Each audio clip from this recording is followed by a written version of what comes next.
Hey, in today's video, we see one crazy dynamic that brings so much division into God's people that I think it's really worth us talking about, because it's not just people back then that had struggles with it.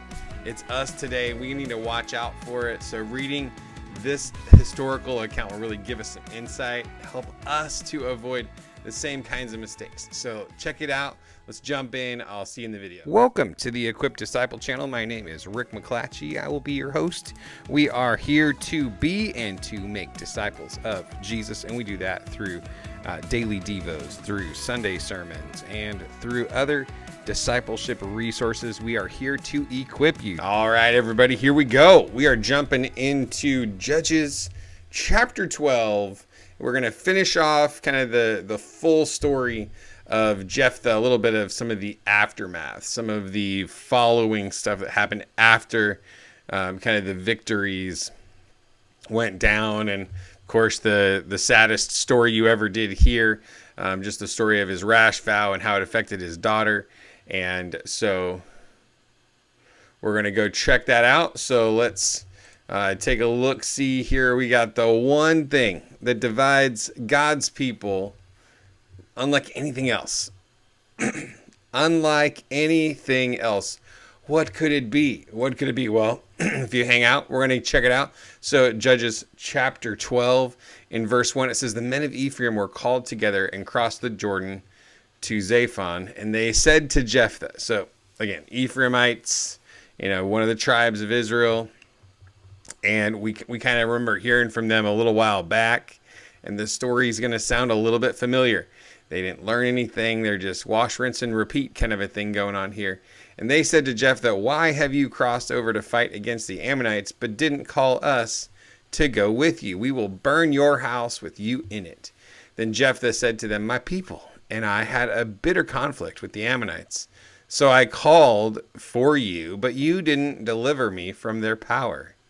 When I saw that you weren't going to deliver me, I took my life into my own hands. I crossed over to the Ammonites, and the Lord handed them over to me. Why then have you come today to fight against me?" All right. So then Jephthah gathered all the men of Gilead. They fought and defeated Ephraim, because Ephraim had said, "You Gileadites are Ephraimite fugitives in the territories of Ephraim and Manasseh." And the Gileadites captured the fords of the Jordan leading to Ephraim. Whenever a fugitive from Ephraim said, "Let me cross over," the Gileadites asked him, "Are you an Ephraimite?" And if he answered no, they told him, "Please say Shibboleth." But if he said Sibboleth, because he could not pronounce it correctly, they seized him and executed him at the fords of the Jordan.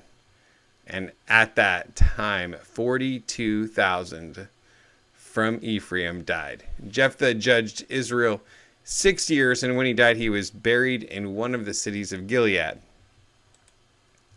So let's talk about some of this stuff here. Ephraim is suffering from FOMO again. If you remember the story of Gideon, when Gideon got done with all of his battles, the Ephraimites also came, and they were like, "Bro, like, what's up with you going and getting all the victory and not inviting us to come and be a part of the party?" And they're so serious about this. They're threatening to burn his stinking house down with him inside the home. Like, what? Like, so these people are supposed to be brothers. Like, they're supposed to be part of the entire, like, the people of Israel, the nation of Israel, the people of God, God's chosen people. And yet this is what they're doing to each other. This is how they're treating each other. I mean, it's really easy for us to look down our noses at them and be like, "You people are crazy. Like, you people have your priorities all messed up." But then again, if we take a look at the church and we look at how people handle relationships with one another, man, it's kind of crazy how ridiculously relatable a lot of this behavior is. And so they were having all kinds of FOMO. And then it seems like Jephthah might be making some stuff up here, as he says, "Hey, we crossed over to to fight the Ammonites, and man, we were kind of like intimidated by how much work it was going to be. And so we cried out to you guys. We were like, hey, help us out. And nobody came to help us out. So the text doesn't really support this. So it's either a total fabrication by Jephthah in the moment, which I lean towards. I think that's the more obvious answer to what's going on here. It's either that or they just didn't mention that part in the text, but it did happen. And so I think he's trying to like soften the blow of why they did it without them. And so then the interesting thing is the next thing that he says is, because you guys wouldn't come help me, I had to take my life into my own hands. I had to get this done on myself. Like I didn't have any help. I had no help from nobody. You know, like that's kind of where he's going with this. So he says, I took my life into my own hands, and I just say that's a super bad idea. Super bad idea because, one, you're less likely to win when you take things into your own hands than when you work with God and you follow God's command. So that's one bad idea. The other reason it's a bad idea is because if you take life in your own hands and you win, then you just get arrogant and you have a pride problem. And that's really what we see happening here is just pride.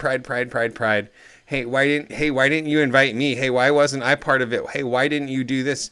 Why me? Why not me? Why not me? You know, like I'm missing out. And then Jephthah kind of firing back like, hey, you didn't worry about me. You weren't concerned about me. You didn't answer my call. And so I took life into my own hands and I fought the battle and I won. And so it's like everybody is in it for themselves. Everybody is arguing for something that they feel like they've been cheated out of or they deserved or whatever. So this pride issue is kind of a big deal, you know? And so then he tries to bring the Lord's name into it. He's like, oh yeah. And so I took my life in my own hands and the Lord handed him over to me. You know, like, come on, Jeff. They're like, really, just be honest, you know, like, hey, I took my life in my own hands. I fought my own battle and I won the battle, you know, but he's trying to like, I don't know, have kind of like the moral upper hand by trying to bring God's name into this now and to say, oh yeah, the Lord, you know, so he's trying to make his history, trying to make his story sound better, sound more spiritual, sound more dialed in than it actually is. And so we got to watch out for that because, I mean, you know, that's a trap we can all fall into. Like we go into our own plan and then we slap the name of God all over it. You know, like we get through something like the skin of our teeth. We figure it out. Somehow we figured it out. Somehow we got through. And then when we're telling the story to someone else later, we're like, oh yeah. And then the Lord was so good to me in this situation because, you know, he totally opened up this door or whatever. And it's like, you didn't pray once going through that situation. You didn't ask the Lord one time about that situation. So again, God's super gracious and super merciful towards us. And he helps us in situations, even when we don't ask, even when we're not involving him in the situation. God's just that good sometimes. But I prefer you tell the story exactly how it went down. Like I had a time in my life where God answered something that was like heavy on my heart, but I just readily admit, like I hadn't even prayed about it. To be quite honest, like, I mean, the closest I got was kind of thinking inside my head to myself. Like I hadn't stopped and prayed about it. I hadn't stopped and been like, Lord, you know, like it was more of just like bitter frustration where I just was like, God, I don't know how much longer I can handle this, you know? And it wasn't like, oh Lord, I don't know how much longer I can handle this. And, you know, please help me. And I'm coming to you for solutions. No, I just was like kind of I was just exasperated, you know, desperate out of my own whatever. And I just was like, God, I don't know how much longer I can handle this. I don't know how much longer this could go on. And, you know, I'd be put together. So, but I just, you know what, when I relate that story, I just tell it like it is, you know, like, hey, and actually kind of to God's credit, I'm like, you know what, I didn't even pray for this thing. I didn't even ask. I didn't even take it to his throne. And yet, you know what, he still heard me and he still came through. He still took great care of me. It was amazing. Ridiculous. Undeserved. Completely the unmerited favor of God in that situation. God being so merciful to me. So let's talk about insecurity and rejection. Probably nothing that you've ever experienced or ever heard of. I'm sure you're just, you're way above that kind of thing. And for that, I'm thankful. I'm grateful. But I don't know, if you're kind of more, let's say normal, you're not quite the spiritual giant that you are. Maybe you've dealt with insecurity before. Maybe you've dealt with rejection before. And if we go back and remember Jephthah's family upbringing, he is the son of a prostitute. He is, the half brother to a bunch of other brothers, and they all rejected him. They kicked him out. They said, "Get out of here. We don't want you," until it served their purposes. Then they called him up and they're like, "Brother, like, we love you. Come and help." What? Come on, really? Like, that's how we're going to be. That's how we're going to play this game. And so their whole thing where it talks about, Gilead came after him and they accused them of being Gileadite fugitives. Like, you guys are just people, like, you were of us and you rejected us and you left, like, you're fugitives.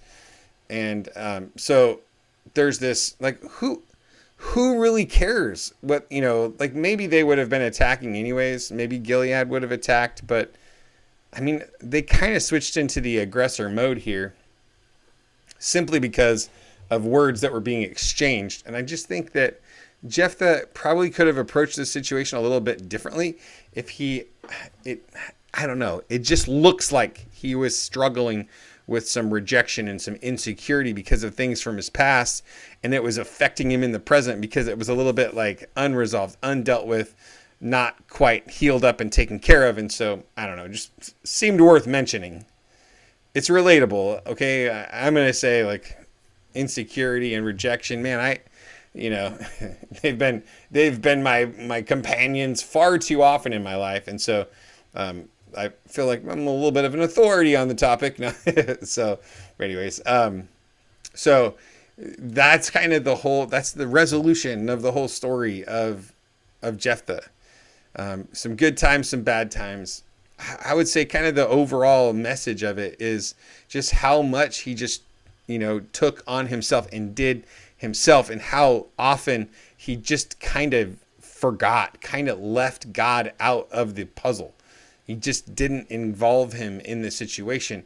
And I think that's where we go wrong. Like, we want to keep God actively involved in the situation from the get-go, like, spend time in prayer, spend time worshiping God, spend time reading the Word of God so that your brain can be, like, made right. Like, don't be conformed to this world, but be transformed by the renewing of your minds. Romans 12, 1 and 2, And man, I'm telling you what, that's what we need. We need our minds to be renewed so that we make right decisions. We think clearly about stuff. So the last few verses of the chapter talk about 3 different judges. And we're just going to bam, bam, bam, talk about them really fast. So Ibzan, who was from Bethlehem, judged after Jephthah and had 30 sons. And he gave his 30 daughters in marriage to men outside of the tribe, which they weren't really supposed to do, and brought back 30 wives for his sons from outside the tribe, which they weren't really supposed to do. Then Ibzan judged Israel 7 years. And when he died, they buried him in Bethlehem. So Elon, who was from Zebulun, judged Israel after Ibzan, and he judged them for 10 years. And when he died, he was buried in Aijalon in the land of Zebulun. And then Abdon, after Elon, Abdon, son of Hillel, who was from Pirathon, judged Israel. And he had 40 sons and 30 grandsons who rode on 70 donkeys. I've heard this story somewhere before. And Abdon judged Israel for 8 years. And when he died, he was buried in Pirathon, in the land of Ephraim, in the hill country of the Amalekites. Okay. 3 minor judges, insignificant impact, seems pretty separate from the Lord. They don't really, the name of the Lord doesn't come up at all in their stories. And if you want a lasting, meaningful legacy, like, do God's thing and do it God's way. Do God's thing and do it God's way. That's my biggest encouragement for you today, because, those three guys, they did some stuff, but were they making significant eternal impact? No, like it was just here today, one gone the next, and that's it. They judged Israel for a little while. They didn't consult the Lord. They didn't take it to the next level to actually maybe establish actual rest. That was one comment that didn't show up in Jephthah's story, didn't show up in any of these three guys' stories. There was no mention that and Israel was at rest during their rule. And I think that's the biggest thing, is when we serve the God of peace, when we have the Prince of Peace, we can actually help people step into a place of real and true rest. So with that, a big hearty God bless you. Take care. Have a great day. I'll see you tomorrow. Hey, if you're getting value out of these videos, if you could just make sure you hit the like button, maybe subscribe to the channel. YouTube is suggesting a video right about here for you to check out. So go ahead and check out the next video.